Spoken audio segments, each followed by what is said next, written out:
Hey guys, this is Jason. Welcome back to my channel. If you are new here, welcome. If you've been here before, I thank you for watching. Today we're going to be talking about inflation and the coming recession or possible coming recession. But before we do that, why don't you help me by clicking that like button so that I can inflate my numbers and reach more people. Subscribe while you're at it too.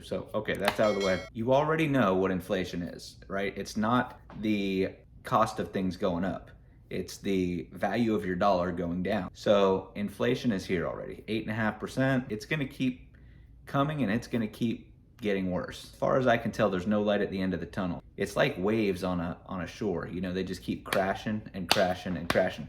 So you gotta have a plan. A recession is when we have negative GDP growth and we've already had 1 quarter of a recession. 2 quarters makes it actual recession. And then I think if you go 2 years, you go into a depression. What are you doing? What is your plan to deal with the inflation that's coming and the recession that's coming? One option, you could rely on your boss for a raise, or you could get a raise. I haven't got it on paper yet, but my raise for next year is gonna be 2%. 8.5% inflation, 2% raise. Do you see a problem here? Yes.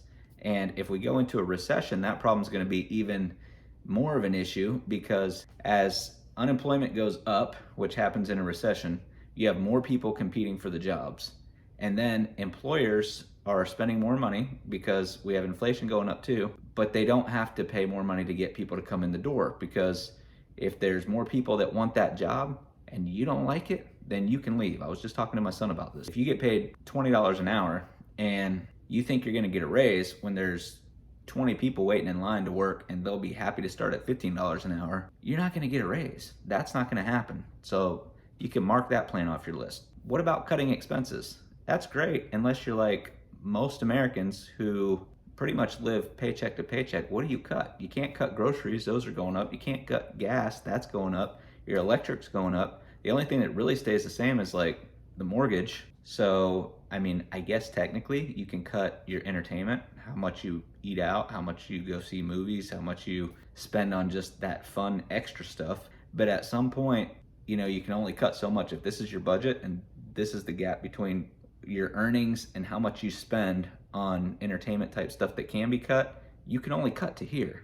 If you need this much to survive, as inflation goes up, cutting's not gonna fix it. So that's gonna eventually be something that's not gonna work. You could use credit, and as somebody who went through bankruptcy years ago, I can tell you credit is eventually gonna backfire. If you're making more money right now than you need, you could start saving. And that's a good plan, but at the end of the day, as you start eating into that savings account, I just saw something today that said 65% of Americans have already had to dip into their savings in order to cover their costs. So that's going away too. You could get a second job or a third job, but who wants to do that? But again, depending on how bad the recession is and how bad inflation gets, a second or third job might not be enough, because you can only trade the time for dollars that you have in time. You know, that's a bad plan as well from my own perspective, because if you're working 80 hours a week, you're not seeing your family. You do that for 2 or 3 years, or even less than that, 6 months or a year. It doesn't take much time of not seeing your family for those relationships to kind of fall apart. So you don't want to do that. What about investing in traditional real estate? Now we have an idea. But there's one problem. If you don't have money, you can't really invest in traditional real estate, right?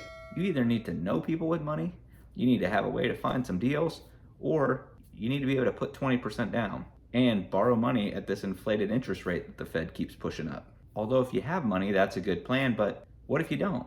Then what do? You've done all that you can do and you still don't have money at the end of the month.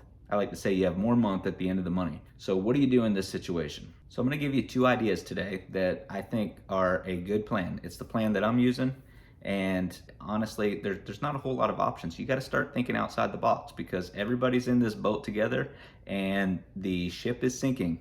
So you have to decide, what can you do for your family? You got to dig your well before you're thirsty. Don't wait until, okay, we need $1,000 this month and we don't have it. Well, you should have thought about that 3 months ago when you saw it coming, okay? So the storm is coming. We can see it in the distance. Let's get ready. Before I tell you those 2 ways, I want to tell you how I came up with these. So why does real estate work? If you invest in real estate, Why does it help you through a recession or through inflation? Here's why. We have one rental piece of real estate. So as inflation goes up, it's kind of connected to my income because I get that rent. So let's say they're connected here, right? This is what I take in as rent. This is inflation. As inflation goes up, it pulls my rent up. So it pulls my income up, no matter how high it goes. If it goes up to a house is renting for $10,000 a month because we have hyperinflation, it's going to pull the rent up with it, and my income is going to go up to $10,000 a month. If it pulls it up to $50,000 a month, it's going to pull it up to $50,000 a month because they are connected. That's why rental real estate works. So what else can you do that's kind of the same concept when you don't have a bunch of money? So that's what I'm going to go over today. Two options that you can use. Let's be realistic. Your salary is not tied to the market. As inflation goes up, it just goes up. And your salary just stays just like this. I already said this, dig your well before you're thirsty, but another analogy to look at it like is building a boat, right? You see the storm coming and you can build a boat and you can hope that that boat withstands the storm, or you can just start swimming and hope that you can outswim the storm or outswim the waves or outswim the current that's pulling you back. And the economic situation that we're in right now, you're not going to be able to outswim it. So you got to start doing something. You got to start doing something now if you want to take care of your future and your personal finance and your economic situation for your family. You can't wait because we all know what's coming. So here's option one. And obviously I'm doing this, but you can become a part of the creator economy. Everybody's an expert in something. Whatever you've been doing for your career, you're an expert in that. Or if you're passionate about something, you're an expert in that. In the creator economy, you can create content and you can start making money from ad revenue and from affiliate marketing, which some of my other videos go over how that stuff works. Why is it similar to real estate? Because here's the thing with the creator economy, number one, it's free. This is the one that you can start for free. Of these two options, one is free, one costs a little bit. This one's free and it is connected to the market in this way. Here's your content, right? So this is your income. This is like your rent. It's fluid. It goes up and down a little bit, you know. This is ads, ad revenue. Ad revenue, how much companies have to pay is connected to the market. So if I want to run an ad, maybe it's $100 this month. If inflation goes crazy, maybe it's $5,000 for the month. Same thing as rent. Maybe rent's $1,000 this month and then a year from now it's $2,000. So you see how the rent was connected to my income? When it goes up, my income goes up. The same thing with ad revenue. If I'm making $50 a month, this is the ad revenue. It's connected to my content and my income. As the ad revenue gets more expensive, I get paid more for my content. It pulls my income up. That's how ad revenue works. So as ad revenue goes up with inflation, so will your income. But you got to start creating the content now. You can't wait until later. Later's too late. Just the way some of these algorithms work, you got to start creating content now and start getting out there now. If you want more information on how to do this, I'll put some links in the description, or reach out to me and email me if you have any questions. I would love to help you. There is a difference between the content that you make, because some content will make you famous and you won't make any money. And some content you'll get far less views, but the ad revenue pays a lot more. So you want to do content that pays more if you're looking at it from that perspective. Now, if you grow a YouTube channel and get famous, there are ways to monetize that and turn that into revenue. But either way, both ways you're creating content. Be part of the creator economy. It doesn't have to be YouTube. It can be a podcast. That's the second option that I really recommend for people. It can be a blog. That one's traditionally more difficult, and there's a lot more technical stuff behind the scenes on that. But if you already have those technical skills and you're a good writer, maybe that's an option. Things like a podcast or YouTube. It's like when you create content, you light a fire, and then over time, YouTube throws more sticks on it and builds the fire bigger and bigger and bigger. Most social media platforms are not going to pay you for your content. Or if they do, it's going to be random, like you're in a lottery. It's not going to be consistent income. And on top of that, social media is usually a flash in the pan.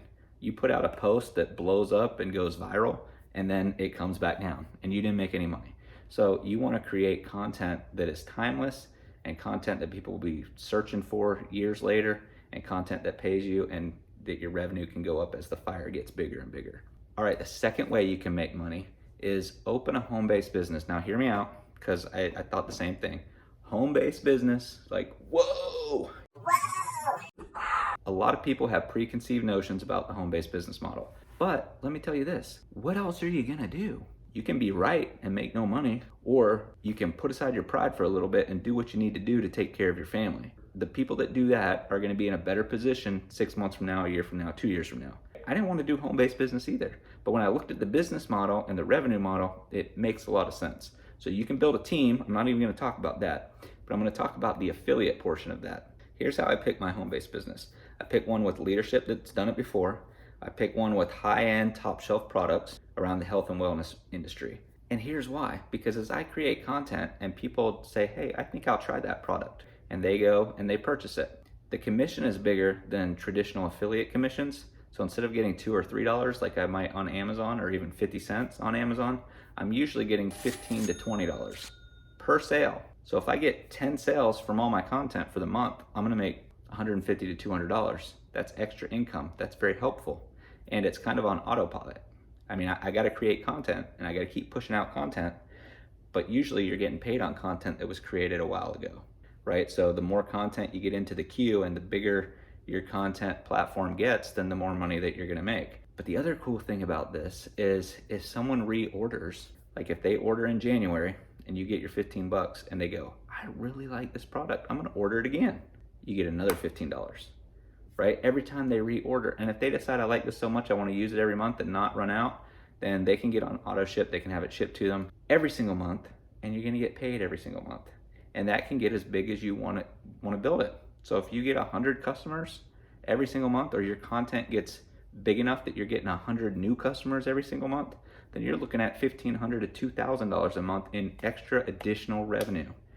And like I said, this one costs a little bit of money, because to get the back office and to be able to kind of run the business, you have to pay a monthly fee where you're getting some product and you're supposed to be running a business, which you're doing online in this situation, but it's only like 150 bucks. Where else can you build a business where you pay $150 a month, and no matter how big your business gets, the amount that you have to spend doesn't change? I mean, that is absolutely ridiculous. So you can earn recurring revenue.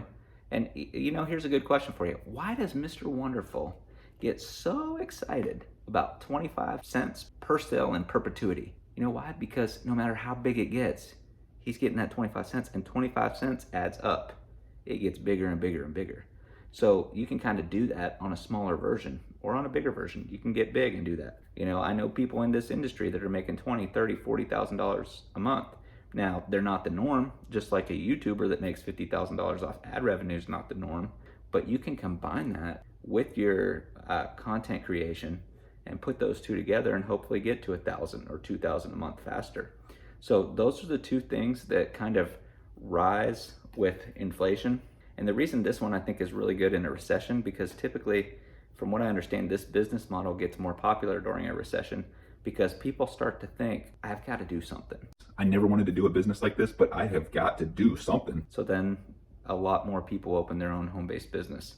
Thanks for watching. If you're interested in being mentored by me, I'll put a link in the description. Make sure you check out one of my other videos, and I'll see you on the next video. God bless.